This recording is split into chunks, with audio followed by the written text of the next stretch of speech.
Welcome to the History Hunter. This is an episode you don't want to miss. This is the fourth of a little mini-series of the German lost fortress.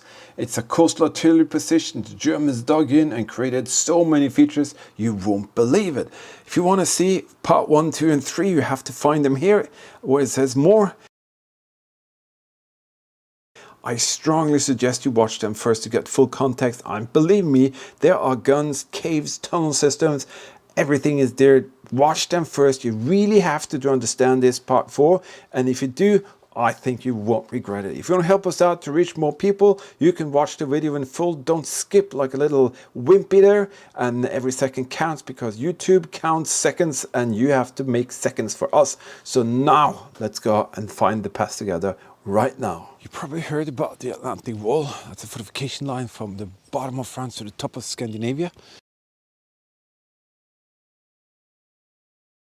Hitler said, build me a fortification line that no one can enter, and they did. And somehow some of these locations, they are huge, like the ones in Normandy and all of that, and others are just small tiny ones, but they are very strategically important. Hey guys, I'm going to check out something here. There's a set of stairs going up there, and that leads to somewhere for sure. But as I wanted to say, some of these locations are not huge, but they were incredibly strategically important, and this place here is not an exception. And all of the details that you find here is a combination of what used to be here before the Germans came, and then the Germans came, took over the place after a few hours of fight, and then they converted and kind of tweaked it to be just as they wanted it to be. But these stairs looks very exciting, so I'm actually going to go up these stairs and see what's on the top there. It's also very special to think that once upon a time, Hans, Wilhelm, Friedrich, you know, all of the German soldiers, they walked up the same stairs. And this is why there are stairs in the mountainside. That is to transport troops very quickly up and down the hillsides safely. So they go up and man their positions. And I think I can actually see something here. Look at that. That is the reason for these stairs. There would be no point in having stairs in the forest if it wasn't for something going on. And I can most definitely see that there is something going on the top of the mountainside. Wow, is that a gun position? As I said, watch part 1, 2 and 3. You will see incredible underground cave that we find. You'll see we find artifacts in the ground. You see we find a real WW2 gun in the position where it kind of has been all the way since the Second World War. Wow, look at this place here. Let's figure out what this little place here is all about. I think it could be an anti-aircraft gun position. Alright, I'm gonna check out this thing here first. I'm gonna see exactly what is here first so I get a better context of what's going on. Alright, I have to bring a little flashlight, I think. Let me see. There's actually a guy sitting there, so I'll just change course and I'll go up there afterwards. That's a prize. Oh wow. Oh wow. That was crazy. So it's a tiny little cave. It smells like laundry in here.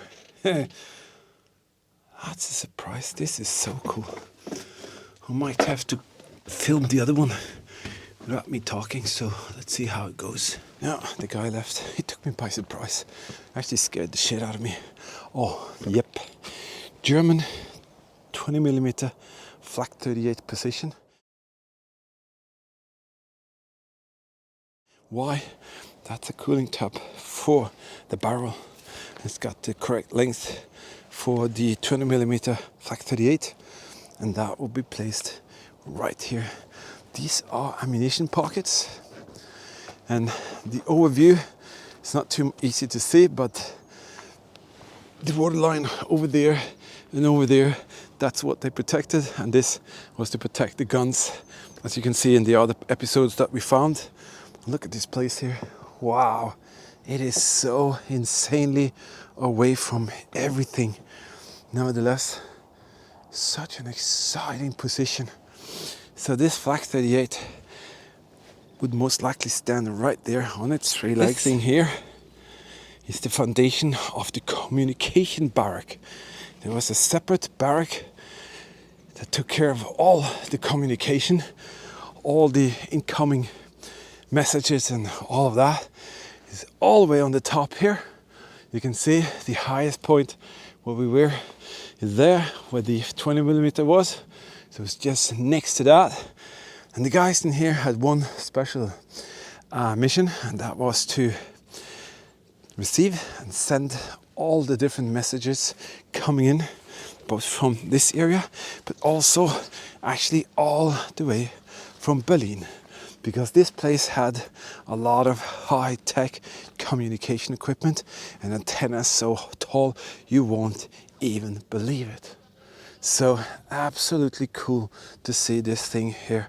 It's just nothing today, but once upon a time it had a very, very important role. Now the barrack foundation, all the way up here on the mountainside, you probably heard me say it before.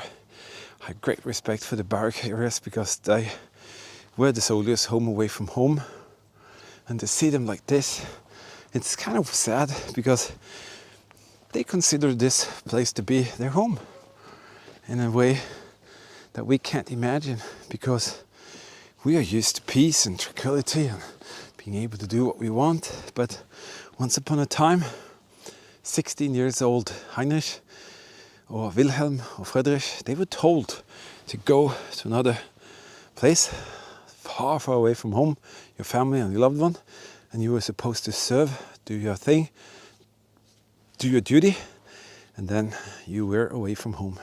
So the barracks are the soldiers' home away from home, and sometimes it's fascinating to see the layout, see how they kind of put them in the terrain, and also sometimes, as you can see in one of the episodes, where we find absolutely crazy stuff outside what I call the city of barracks, which is further down the hillside, and there are some spectacular things in the ground there even today. Look at this spectacular position where they put the barrack.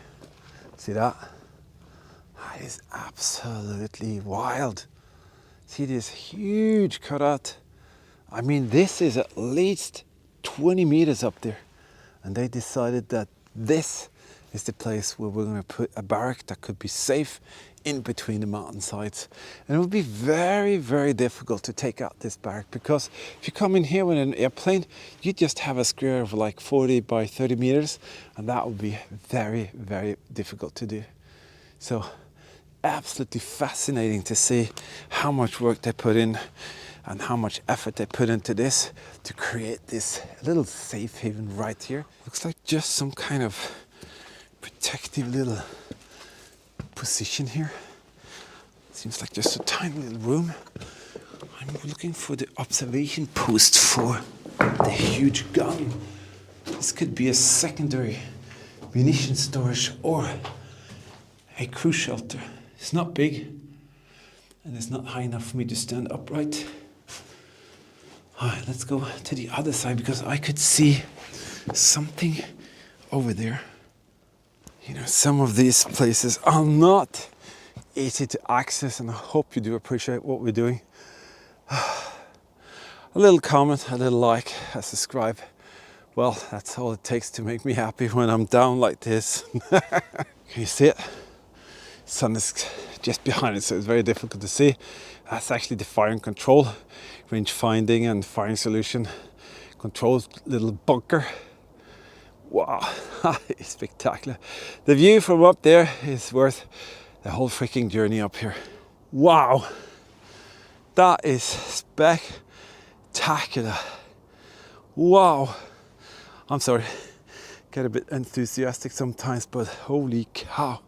I'm going to go to the back side so you can see it from the other side because the sun is straight towards the sea here. Oh my goodness. There's the ventilation shaft coming out from this thing. And I do believe this is closed off as well because most of these are closed off. This is the firing control, firing solution bunker for the gun you saw down there. Very often there would be a smaller gun as well, so they could kind of take control of all of that. The bad thing is that I shot it with concrete. Someone has tried to get in there, but I shot it with concrete. So it's so stupid. But it's because of security. They don't want kids to go up here, wander into these things and just disappear. And you can also be heavy damage or get an injury if you're not careful up here. I'm gonna go to the back side. I think we're not going to be able to see anything because the entrance for this thing here is way down in the mountain. It's not up here. There's some kind of something up here as well. This is bonkers. Is that another bunker?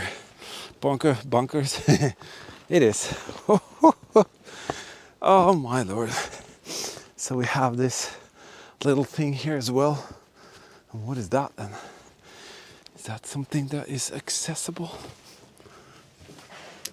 Oh, I was hoping for a passage into the other one. No, I'm not sure. It has to be some kind of a guard position or something. Because you can see, no, you remember? Let me see. I'm going bananas. Yeah, this could have been a rangefinder, a lookout position. This is on the top of the first one. Could also be a anti-aircraft gun position. And you can see the absolutely most spectacular view ever out there. And it was, as I said, all about having control of the waterways. And this is the absolutely highest peak in the mountain, or on the mountain. And you can see that I can actually see 180-degree all over the horizon. And the whole reason for this thing to be here is water. To control the waterways, to be able to be in charge of whatever vessels came through here. The Germans had huge belts of mines covering this area. They could pull up and down the minefields. They had torpedo batteries, they had U-boats, they had patrol vessels. The huge battleships were here, and even Bismarck was once upon a time here. So what a spectacular place. We have to track the last route. We are using bikes, but I think there was around 450 German soldiers placed up here at any given time. That's quite a lot of soldiers. This is awesome. They made this protective wall up here so that the soldiers can transport them back and forth. It's almost like the First World War kind of production thing. Wow, absolutely fascinating. Yeah, all of what you see here is actually a defensive line all the way on the top. This is like the last stand area. This is where the soldiers could run from one part of the hill to another, and they had one target. And the one target was to be able to retreat to different kind of lines. So they would have one defensive line all the way down, maybe at the bottom, and then they will have a second one, which at each interval there will be storages of munition, and if that failed the first line, they would retreat to this line maybe, and they would blast off the munition storages further down. They would run up maybe to this one, which is the second line, and then when they could kind of defend themselves and fight from this position. And if that failed, well, they always had a last resort line that they could enter, and I'm not sure whether that is this one, but it looks like this could have been the last defensive line that they had. And well, I'm not sure how the outcome of that would be, because there's just a little peak behind us and then there's nothing else. So we didn't find any more defensive positions further up there. So now we are actually going to see if one of the drawings that we have are accurate, because there are some other defensive lines actually further down here. I'm not sure if we'll be able to do it. We are knackered. We've been out here for 8.5 hours, so it's a lot of work. Hope you appreciate our effort. And if you give us a thumbs up, a like, subscribe, hit the notification bell, it's greatly, greatly appreciated. I was just about to look for something that I haven't seen here, and that's what we call a pigtails. It's the barbed wire fencing material holder. And I was kind of walking here, and then of course my extraordinarily clever son said, "You just passed one." I said, "What?" And he's just standing there laughing. That is crazy. This thing here is a huge rod, and it tells us a lot of things actually, because these were where the barbed wire fencing systems were attached. This thing here is chopped off, but it had 3 pig ears, one there, one here, and one here, and they will stand right upright. And then they would pull a huge wire first through there, and then they would coil the barbed wire over that one. So that's what we call pigtail holders. And I don't get it. Why can he see things that I can't even... But that's why he's eagle eyes.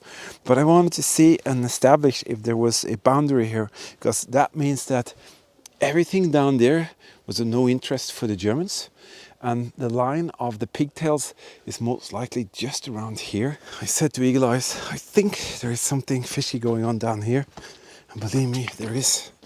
And this is not, look at that, crisscrossing of a ton of different, you see here, that is not agricultural. This is a holy cow, this is a very special system. See this, Eagle Eyes? They made this thing here so that people can't get quickly up here, and in that way they can sit on the top on the defensive wall you saw and take you up, because you have to go like this. Crazy. So somehow they created this labyrinth, it seems, to prevent you maybe, or funnel you to this specific little path here, because there's no need for this thing for agricultural purposes. If you still don't believe me that this is actually a defensive measure, check it out. This is absolutely a defensive measure, because there are beams, steel beams coming out from there. This is not just a small little thing, because you're going to see what's behind me here. So I get it. Holy cow, that is a massive drop. Holy madoli. My goodness, they actually knew that if there was an invasion or some forces coming up, they would have come this place here, and they fortified the whole hillside here. Not just, remember I said about first line, second line, third line? I think this is the first defensive line. That could have been an ammo pocket. So you had the other wall of defense up there, so now you get a pattern of what's going on here, and you have the last one on the absolute top, which are more single manholes, ammunition storages. But there is something rather spectacular going on this side, and if you have a look, you can see it right there. It just continues in the terrain, and we'll follow that a little bit and see what's going on. Yeah, you can see here, this was a very, very important position. It's just one opening up in the valley, you could say, and there's actually a lake here. So maybe they knew that the only option was to come up through here, I'm not sure. So this thing kind of stops here, and again, you can see this huge, almost like a railroad bar beam. See that? And that is placed here with purpose. And the purpose is to keep anyone out by being able to be behind this protective wall, as you see here. And you will kind of have the possibility to take out anyone who could come in through the waterway here. This is freaking absolutely awesome. I didn't expect to see this first kind of line of defense here, but I do understand now why they put it here. You know, the Germans in a way recycled World War II positions and used them on the Second World War as well. And this is one of the locations where that happened. A lot of this was built before the Germans came. The Germans refined them, put in their guns. As you saw, the Flak 38 positions on the top, they were most likely manned by other things earlier. Some of them were, some of them weren't. They took the bunkers, they converted them, built larger bunkers. That's the same as they did in the Dolomites, where the World War II war waged in the Italian Alps. They did that in France. They did it even in Germany, Netherlands. So they took and recycled and used over the World War II sites, and that's pretty amazing to see that the strategy of World War I could also do some work in World War II. Yes, my friends, that's exactly what happened. At many of the former World War I locations, the arrangement was still there. So the Germans just took over, and it was there. They advanced, they made their adjustments, and in that way, they suddenly had their incredible, effective coastal defense position during World War II. I'm so happy we could share this location with you because it's spectacular.